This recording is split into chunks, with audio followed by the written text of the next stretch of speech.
Singer Pravasthi ఆరచ్చ, singer Sunitha, Keeravani, చంద్రబోసులపై సంచలన ఆరోపణలు చేసి హాట్ టాపిక్‌గా మారింది.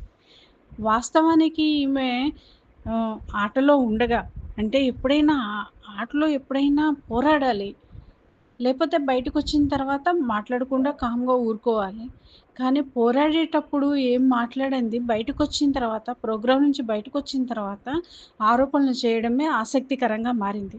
ఈ ప్రోగ్రామ్ ఏంటి ఇప్పటిది కాదు. 30 ఏళ్ల క్రితం నుంచి నడుస్తోంది.